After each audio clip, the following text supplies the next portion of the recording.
Hello students, today we are going to study some adjustments related to final accounts. Along with the trial balance in any problem, some adjustments or additional information is given. So adjustments are nothing but the transactions that remain unrecorded.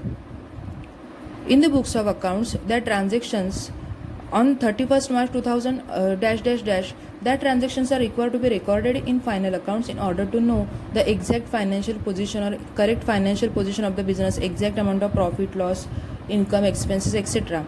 That's why these adjustments are required to be recorded in final accounts. We have studied the principle of double entry system of bookkeeping. Every debit has equal corresponding credit. According to such principle, every adjustment has minimum two effects. One is debit effect and another is or second is a credit effect. You see the first adjustment. These adjustments are given along with the trial balance in the problem. So first adjustment is a closing stock. Closing stock is a general adjustment which is asked in each and every problem of final accounts. Closing stock. So what is meant by a closing stock?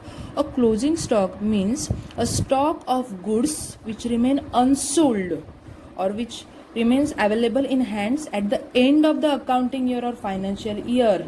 Say on 31st March, that stock of goods is called as a closing stock of goods. Treatment of closing stock is just opposite of opening stock.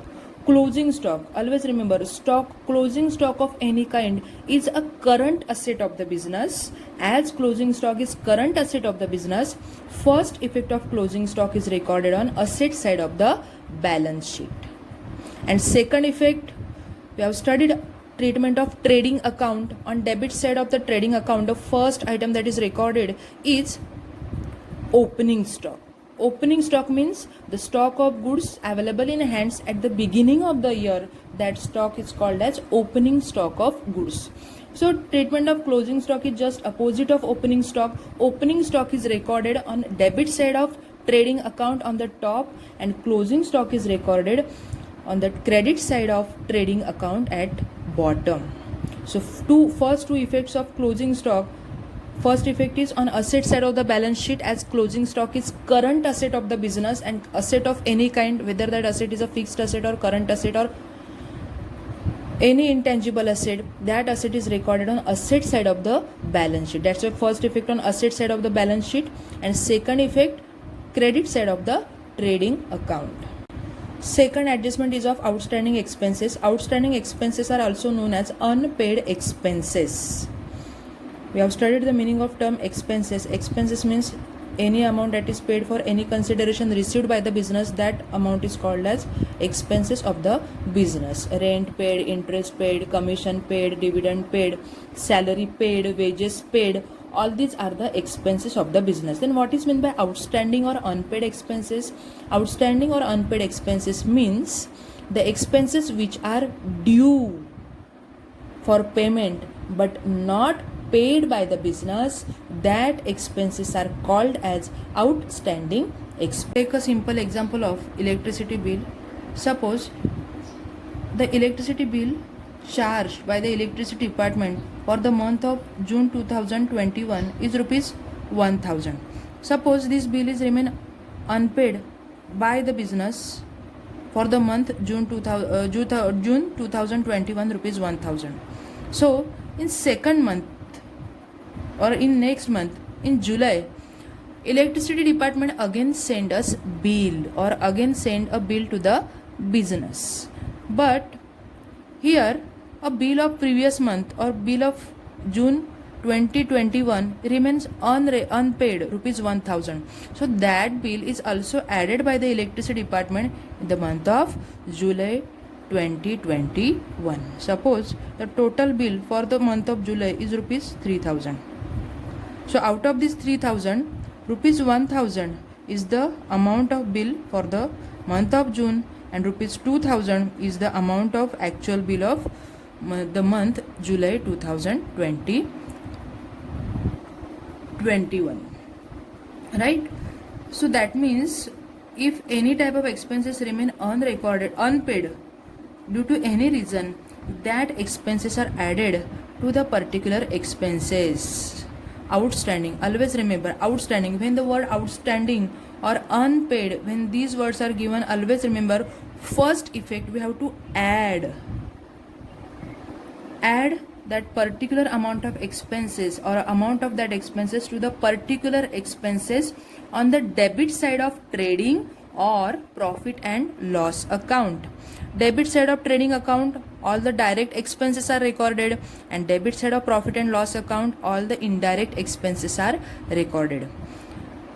So as per the situation, as per the given situation, add to the particular expenses on the debit side of trading or profit and loss account.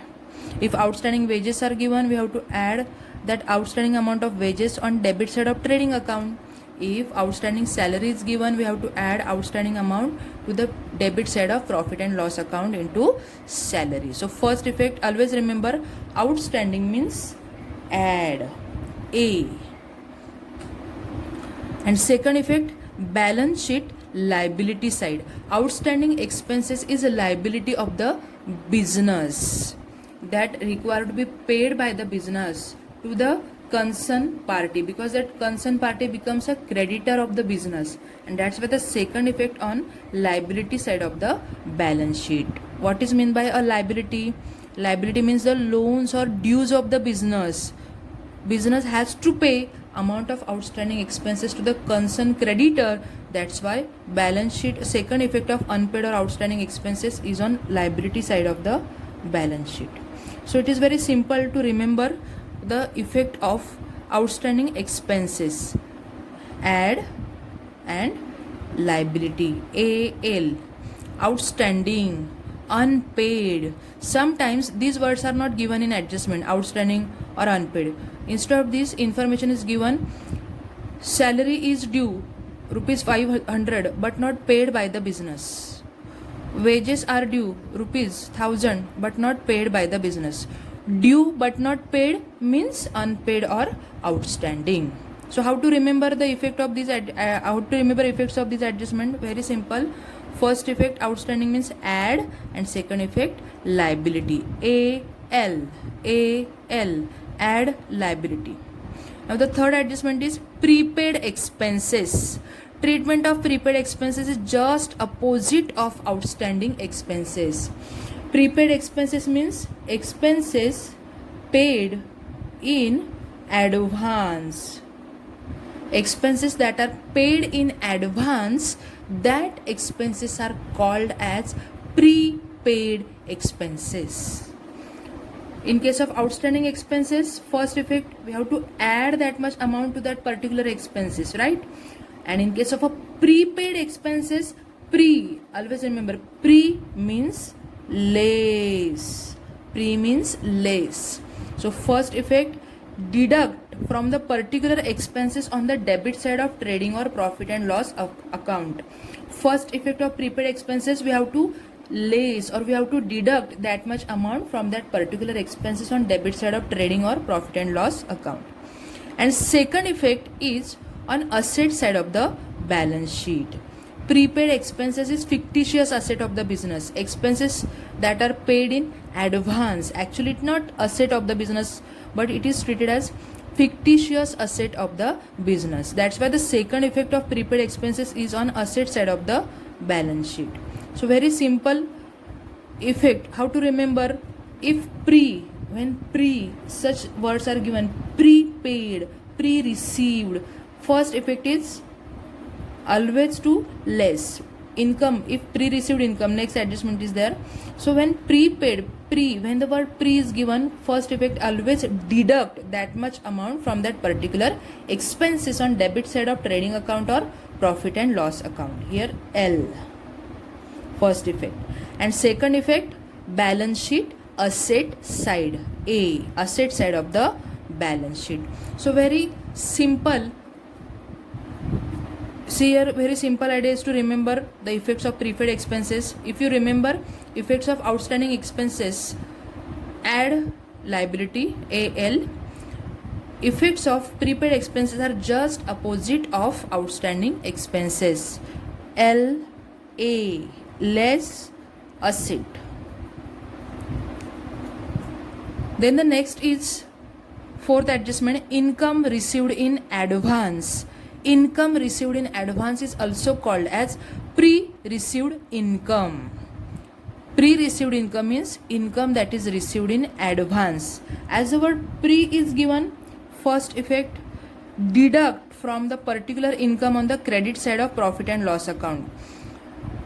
So all the indirect incomes are recorded on the credit side of profit and loss accounts. That's why here this adjustment, we have to make this adjustment only on credit side of profit and loss account, because on trading account credit side there is only one direct income, that is sales, and such adjustment is not given on sales. That's why effect, first effect, as the word pre is given, income received in advance. First effect, deduct from the particular income on the credit side of profit and loss account. On the credit side of profit and loss account, from that particular income we have to deduct that much amount. And second effect, here pre, word pre is given means less. And second effect of this income received in advance is on balance sheet liability side. As this income is received in advance, second effect is on liability side of the balance sheet. Again, it is also very simple to remember the effects of income, outstanding income and pre-received income, because same effects are there. Here less and here liability. L. First L means less from that particular income on credit side of profit and loss account, and second L means liability side of the balance sheet. Now next is adjustment number 5, income receivable. Income receivable is also called as outstanding or accrued income. Outstanding or accrued income or income receivable means income due but not received by the business. That income is called as outstanding income or accrued income. Income is due but not received by the business. That income is called as accrued income or outstanding income. For example, outstanding commission, outstanding interest. Interest is due but not received by the business from bank. So that type of example is the example of income receivable or outstanding income or accrued income. Many times such words are given in adjustment. Outstanding commission rupees 500, commission accrued rupees 200, commission receivable rupees 500. So meaning is same but different words are used for the one and the same adjustment. Outstanding, as the word outstanding is there, first effect, here in case of outstanding expenses we add, again in case of outstanding income also we have to add. So first effect, add to the particular income on the credit side of profit and loss account. And second effect, balance sheet asset side, income receivable means cash. Actually income is fictitious, commission, interest, these accounts are fictitious, but when such income is receivable, that means actually cash is receivable to the business. That's why the second effect is on asset side of the balance sheet. Add asset, add asset. So very simple to remember effect of outstanding income or accrued income or income receivable. First effect, first A means add and second A means asset side of the balance sheet. See here, outstanding expenses effect, add liability, prepaid expenses just opposite of outstanding expenses, opposite of add less and opposite of liability asset. Exactly opposite effects are there, less asset. Now in case of pre-received income or income received in advance, less liability, and outstanding income or accrued income, add asset.